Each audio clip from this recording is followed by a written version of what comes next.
this is a unique flaw in ideology. Goldner thinks it's also shared by social science, which also has that same, despite its claim to be value-free, occlusion of its own interests. But it's particularly damaging in ideology, because all ideologies presuppose a unity of theory and practice.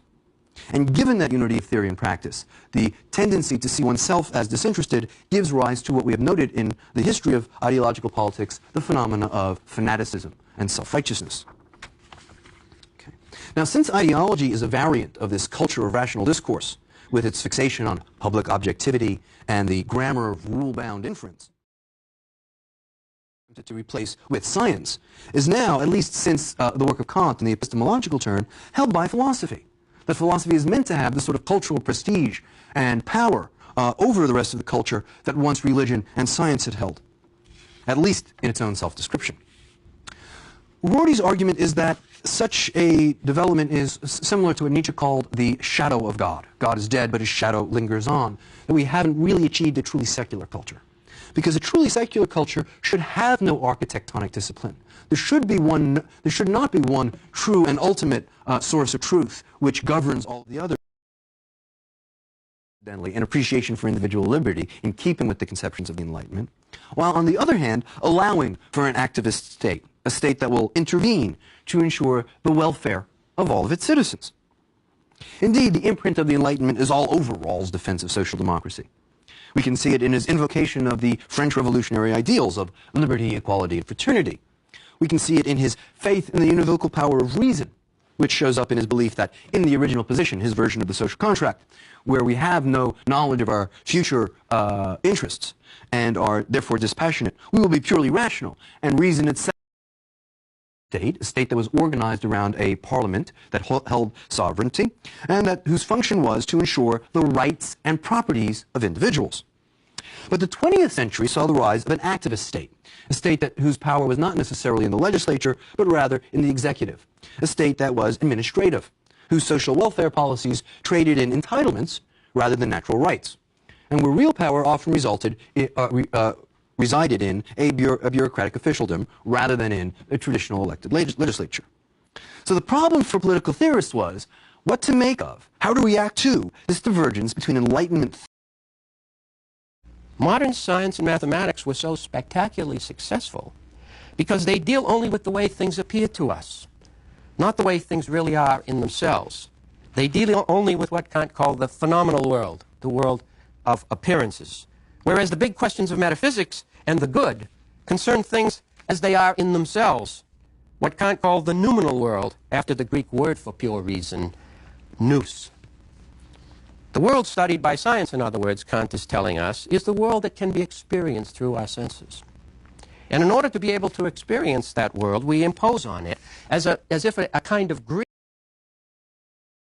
Result of an evolutionary process, albeit a rather slow one, from customs and mores rather than from abstract rationality. And again, we come back to that critical notion that it's really faith and superstition which serves as the ultimate glue that holds society together. And this, again, we'll find repeated by such conservatives as Burke, most notably. And I think this is probably the most important point to conclude with, which is that while philosophic criticism and speculation might be the real ultimate fruit of high civilization, it's a poisonous fruit, in that it dissolves the irrational and customary and religious beliefs that allow culture second barbarism, that the process will replicate itself with similar ages, but there will be some development toward the truth. So once a culture and nation has run its course, it'll continue to degenerate until it can recover that religious and primal spontaneity of the primitive mind, right? Because it's that which allows the reemergence of the whole cycle, the course of history. And that is always expressed, that primitive spontaneity, as contact with God or divine providence. And it's at that moment that the whole process can begin again. So, as Vico argues quite briefly, after Rome disintegrated, principles, which means that what had been last in the sequence of the Disputatio experience now is first in the model of knowledge of the new philosophy. The book we shall turn to is the book of nature.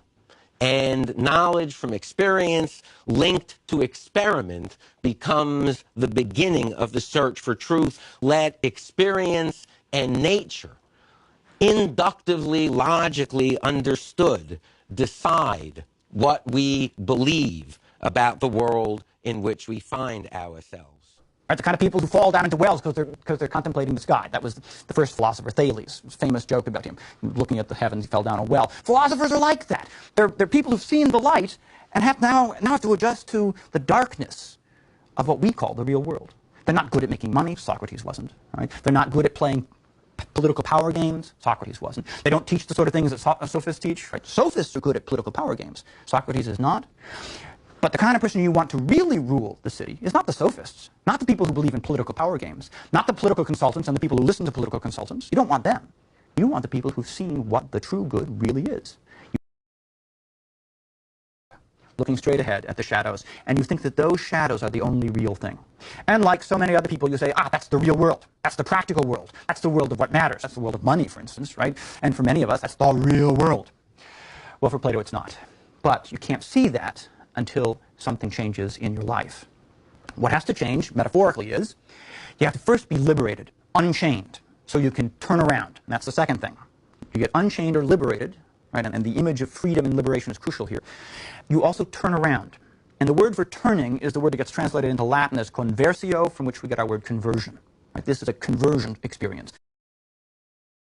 Three reforms, or waves of change. He calls these three tidal waves of transformation that must sweep over the corrupt polis, transform it into something new and better and right and true.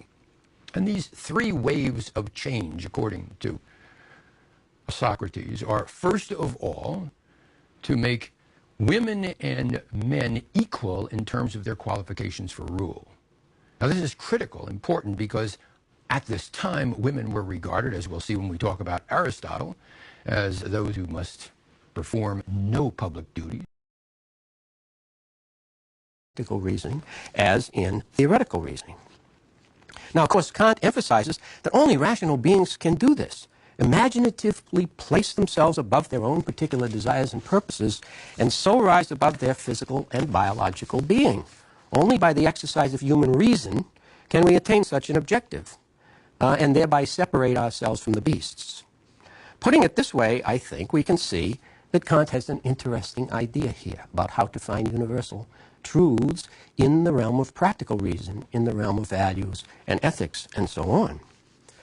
A brilliant idea, in a way. But does it...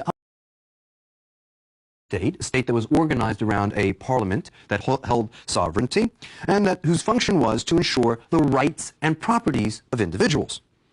But the 20th century saw the rise of an activist state, a state whose power was not necessarily in the legislature, but rather in the executive, a state that was administrative, whose social welfare policies traded in entitlements rather than natural rights, and where real power often resided in a bureaucratic officialdom rather than in a traditional elected legislature. So the problem for political theorists was what to make of, how to react to this divergence between Enlightenment word poem. Différance with an A is an untranslatable pun that both plays on the French words for difference and to defer, and also breaks down the binary of speech, writing. Let me talk about this second first. Remember I told you traditionally speech is privilege over writing? Well, when Derrida gives us the word différance with an A, you see, différance with an E or différance with an A are pronounced exactly the same in French. So the only way you can tell which is being spoken is by seeing it written down and seeing if there's an E or an A. So that very word is a sort of a game to break down this idea that speech is more pure. But there's something more important. It plays on the word for difference, that's différance with an E, and the word to differ, meaning of any text, of any philosophy. We end up trapped in an aporia.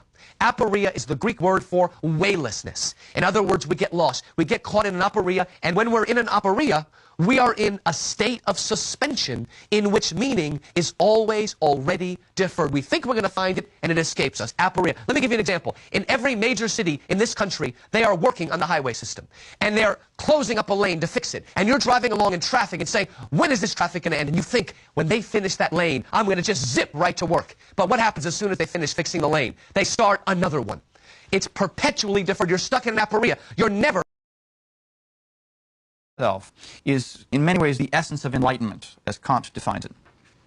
Another way of putting it, comes from Hans-Georg Gadamer. Modernity can be defined as the prejudice against prejudice, where prejudice means not bigotry, but rather prejudgment or preconception.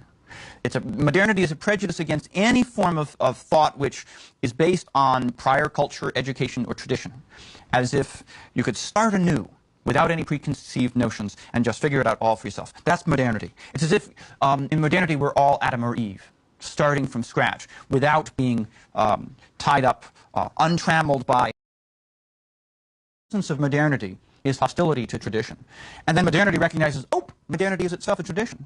Well, then modernity has to say, well, either tradition is a context for rationality, or modernity itself is a mistake. And the latter is McIntyre's view. Modernity continues to survive in a fragmented form, but modernity cannot recognize its own nature. Right? In order to be a modern thinker, you have to hide from yourself that modernity is a tradition. Because as soon as you see that modernity is a tradition, then you have to say, oh, well, then it's irrational, and therefore we can't be modern. And at that point, you see, you become postmodern.